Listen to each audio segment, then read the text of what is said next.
Look at someone you are. Yes. Well, going back to one of the things you mentioned about women not being able to write this, one of the things that I also work on is Billy the Kid. Everyone here has probably heard of Billy the Kid, yeah? Most everybody in the Billy the Kid, you know, it's a boys club. Like all the people I know in Lincoln, New Mexico who work and understand and work with Billy history, they're all men.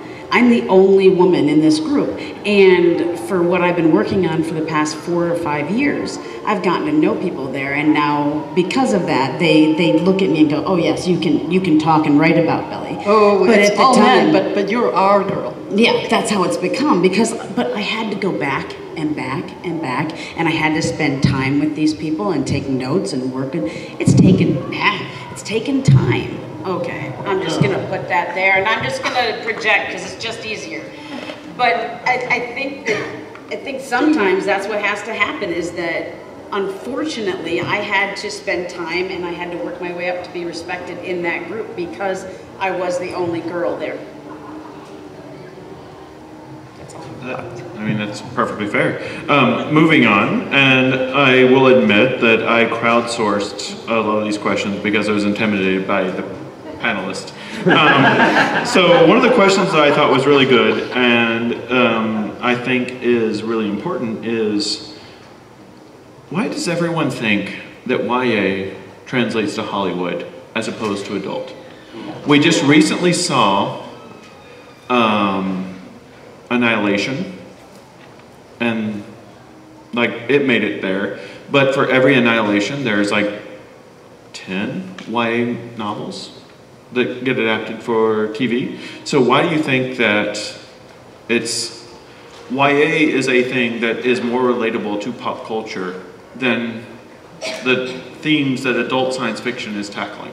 Because producers think that the average 12-year-old is going to spend more on the movies than adults are. Which Twilight taught them. I mean, okay, that's the easy answer, but let's go into okay.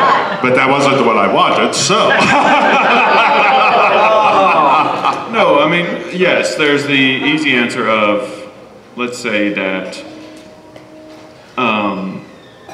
teens have disposable income. I can cover this one. Okay, thank you, Brandon. Brandon. There's a couple other reasons. One is that your highs are higher than in YA in sales.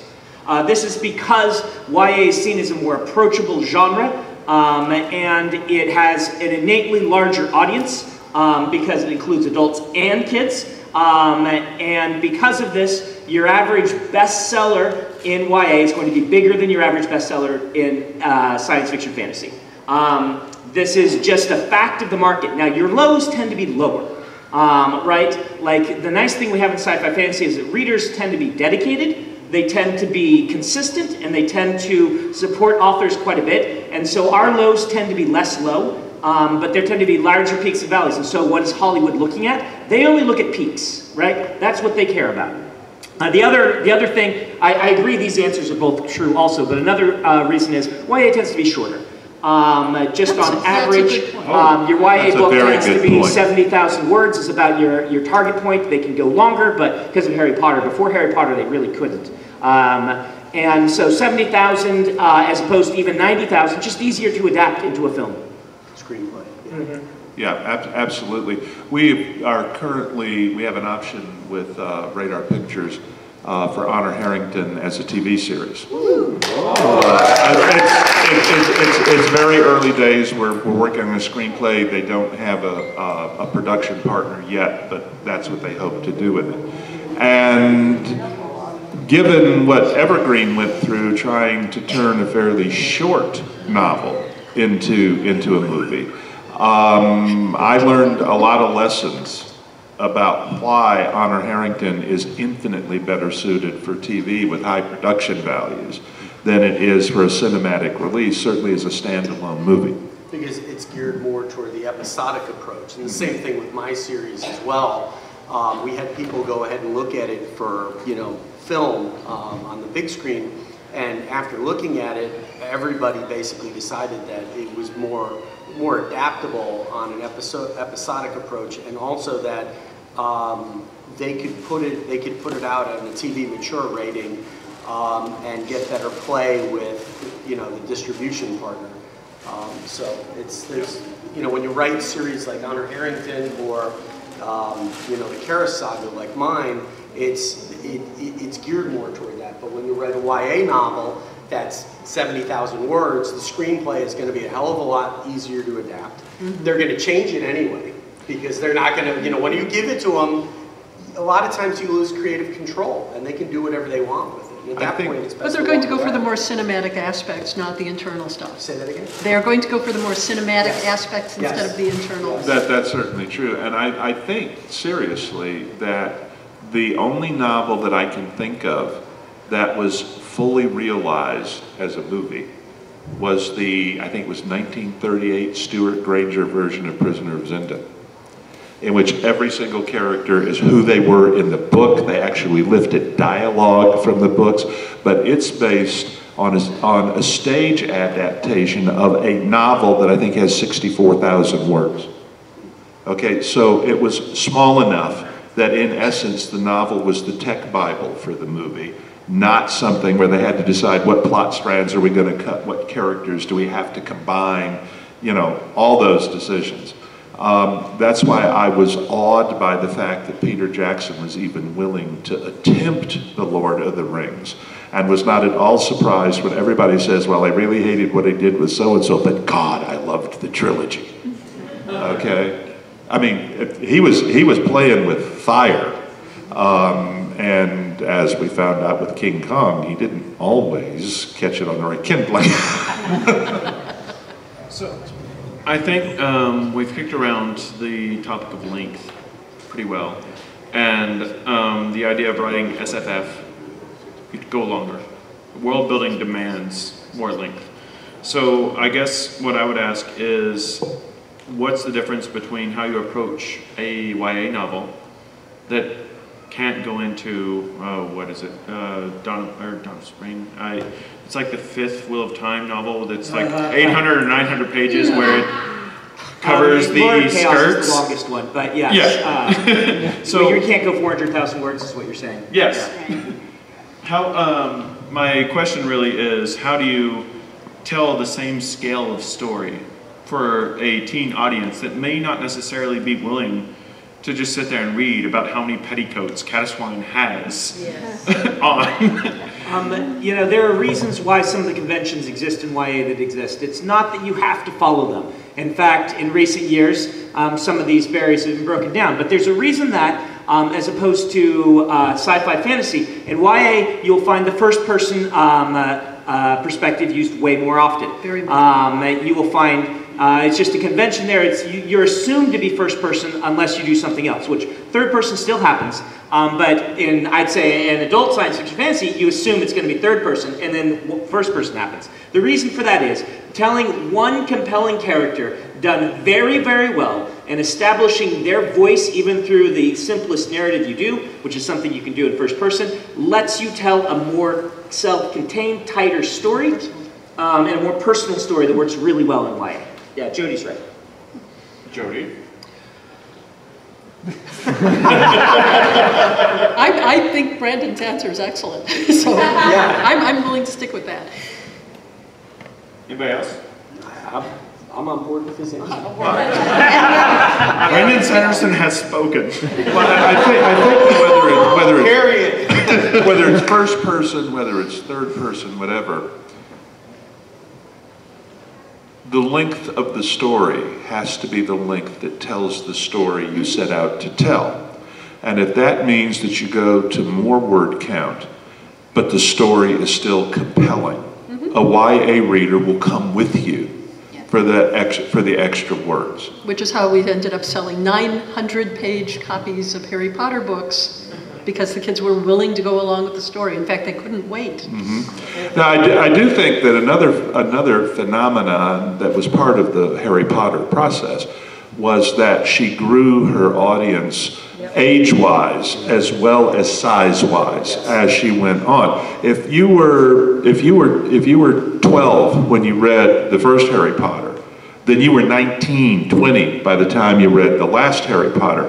Kids who at 12 buzz through the entire series have a rather different experience than her original audience had. And I think that is something that YA authors and publishers probably need to be cognizant of as well. Yeah, Harry Potter started middle grade. My son started reading them in middle grade age, and it's quite telling that he hit book 5 and just hit a brick wall. Well, my kid, the size of the book got bigger. Too. I mean, like you just look at my kids got the audio book with sound engineering by Dad through book 5 when they were in like the 3rd and the 4th grade. And then I said, okay, I tell you what, we'll leave it here for now. And if you guys want to pick up on it later, we want to talk about it later, that's good. But for right now, this is where we're just going to kind of stop. It's in a way the concepts can stop a reader, and they're not ready for it, and they'll put it down. They may come back to it later. I realize middle grade is where we hand books to them, but we might have to hand books back to a young adult when we think that they have crossed that threshold into understanding that concept. And that's fine. That's fine. This is what we are supposed to do, is to guide them to say, this may be a little intense for you now, and the kid will say, no, it isn't. I can take all of this. But when they put the book down and they don't pick it up again, you say, fine, in a couple of years we'll revisit this. And that's okay, because the stages of being a teenager are so brutal. Anybody see the movie Sky High and the line, for this I went through puberty twice? Yeah, there are things that I would never go back and do. I mean, well, I would say too that even where I am concerned about some of the darkest elements in young adult books, young adult readers are like adult readers in one respect. When the story stops working for them, they stop working for the story. Yep, that too. Okay, that too. So there is a filtration process in there to some degree. But by the same token, if I have a concept that is unacceptable to you, but I put it into the mind and the actions of a character you like, then things become accessible to you that otherwise wouldn't have been. And this could be a good thing or a bad thing. Some of it is simply the experience of the reader. And I'm going to use a film example here, Toy Story 3. I took my goddaughter to see it. Fuck that movie. Sorry. You hate that movie? Oh, in the best possible way. Okay.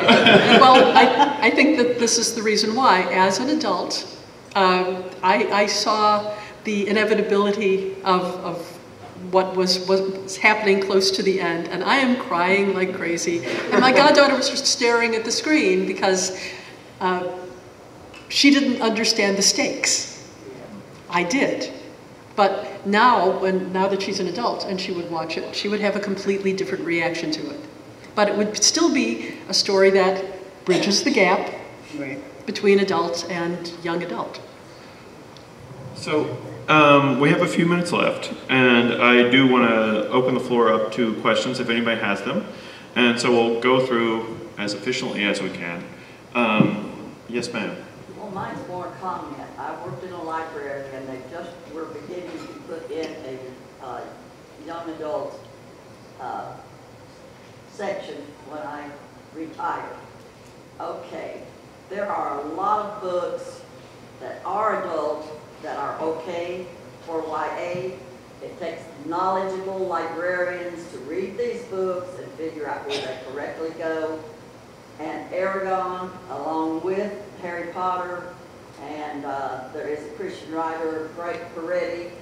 I mean, there are a lot of books in the library that belong in YA, because from 6th grade on up, leave out all the cuss words and all this filth, but from 6th grade up, these kids can read just about anything.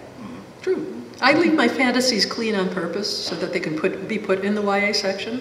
My science fiction is going to have adult situations and things like that. And after they but I want to be a bridge for that. After they read those intro books, then they're ready, and they know when they're ready to go into adult books. I'm a Southerner that moved to New York, and I love curse words, so I'm probably the worst example of this. Are you the exception that proves the rule? Yes, sure, why not? We had a couple, yes, right here with a fantastic mask. Thank you. Can I ask questions like specific? Please, yes. Brandon,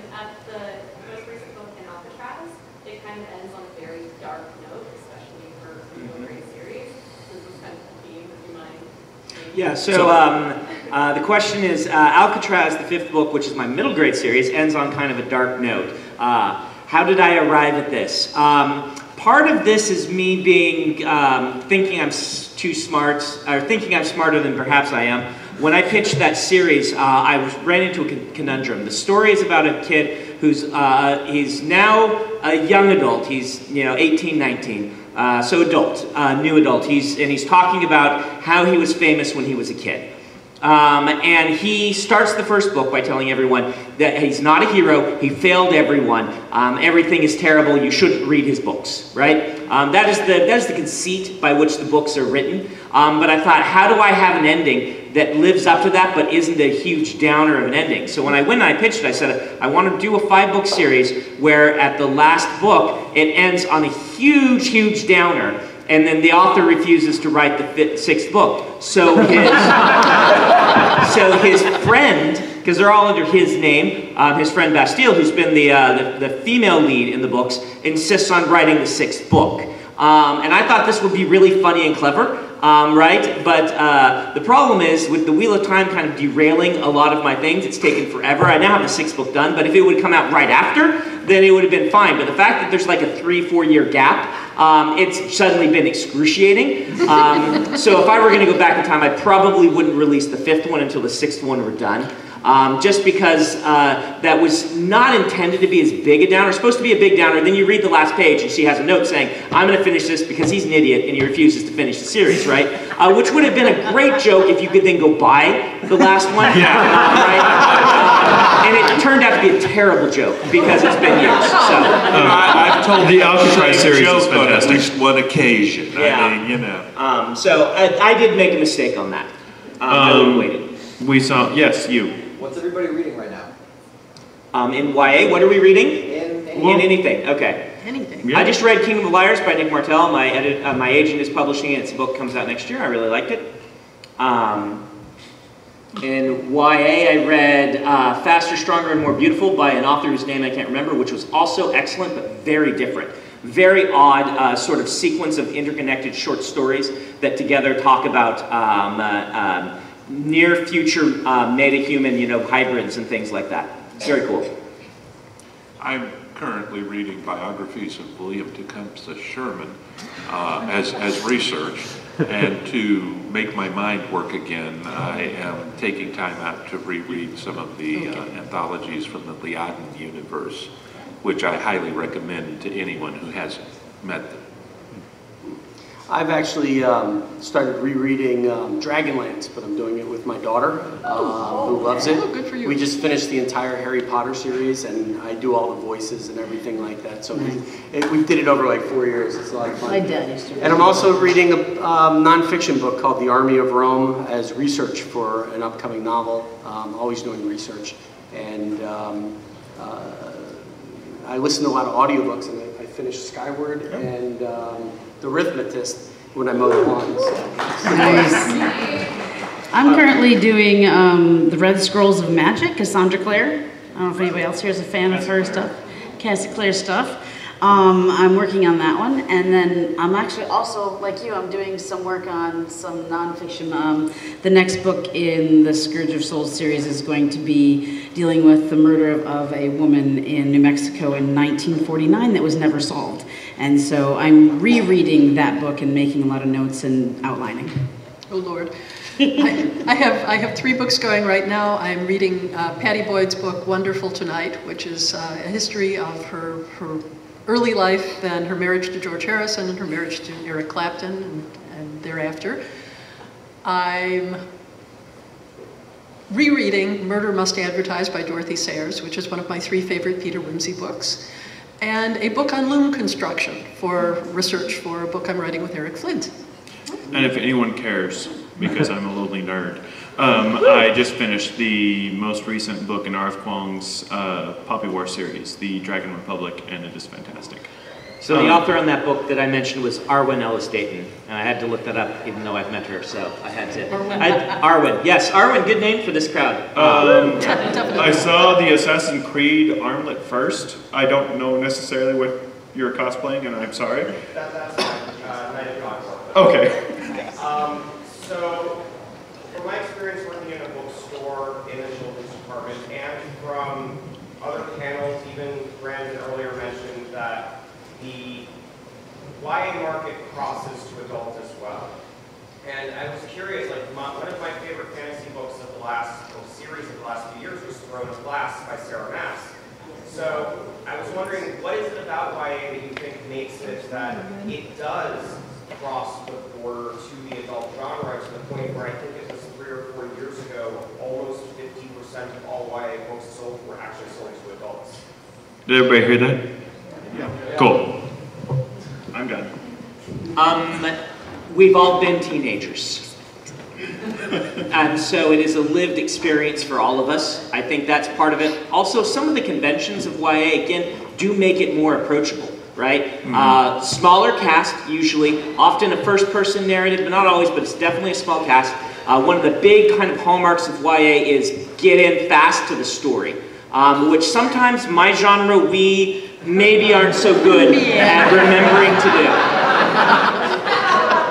I think part of it is good storytelling is good storytelling. Yeah.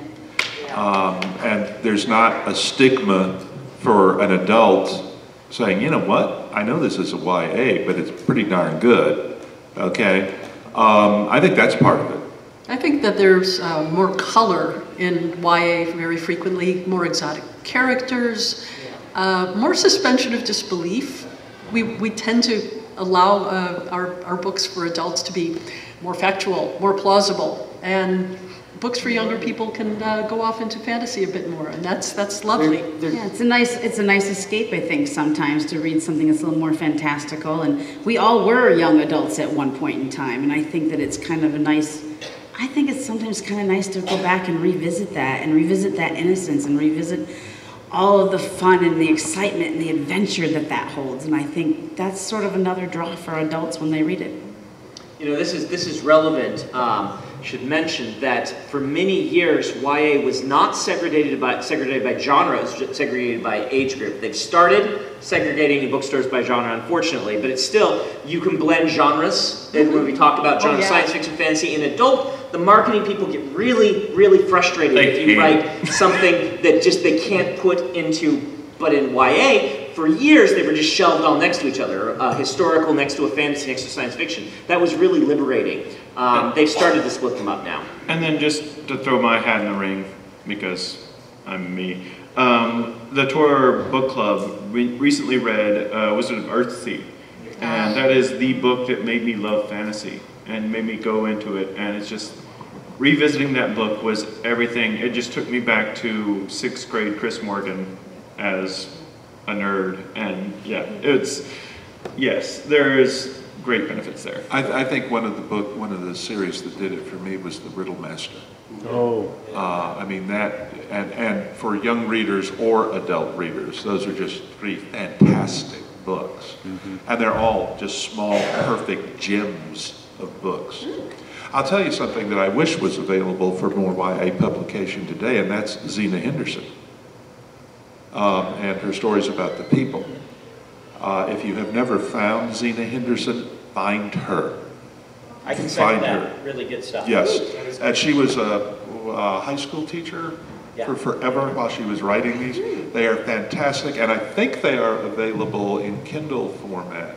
I don't know if they're still available in hardcover. These are from the 70s? Yeah, these are from way back. Yeah. So I read them in my science fiction literature class. They're great. We got about 2 minutes, and I want to give all the authors an opportunity to talk about projects they're currently working on. So we'll start with Tamsin. What do you got? I have just signed a deal with Falstaff Books for 3 adult novels, actually, called Moon Over Manhattan. First one of those will come out in early 2020. Other than that, I'm hunting for a home for my Scourge of Souls series, my Billy the Kid stuff. So that's what I got going on. Currently working on the next Myth Adventures book, and working on a bunch of stories with Eric Flint for the 1632 universe. Travis Taylor and I have just released the 2nd of our young adult science fiction stories. it's hard SF because Travis Taylor is in fact an actual rocket scientist. But they're good stories about kids taking agency and doing science on the moon. Second book in the Skyward series is out in November. The last Alcatraz book should be next year sometime. I'm almost done with it. I've got 2 books coming out before the end of the year. One is a book called Reclaiming Honor that Quincy Allen wrote in my universe, and it's a true collaboration between both of us. It's a YA story, coming of age story about dwarf and, or in my series, call them the Vergers. If you call a dwarf, it's offensive. And then I've got another book in my main series, The Tiger's Wrath. That's coming out in December, and then the first compact in January for the Kara Saga, which is being adapted, and I'm super excited about that one. So busy, busy, busy. Chris Kennedy and I have just delivered Into the Light, the sequel to Out of the Dark. Jacob Hullo and I have just delivered The Valkyrie Protocol, the sequel to the Gordian Protocol. Eric and I are working on the next in the Crown of Slaves. Tim Zahn and Tom Pope and I are working on the next of the Travis novels, the Star Kingdom Ascendant novels, Manticore Ascendant novels. I have 2 short stories that I have to finish between now and the end of October, one for the Tim Bolgio collection for LibertyCon. Yeah, I've got to do mine too. Yes, yes, you too also, yes. And my next solo project will be the sequel to Through Fiery Trials in the Safehold series. And that should keep me busy, I don't know, at least till March, April, you know. Yeah. I want to thank all of our panelists for giving their time.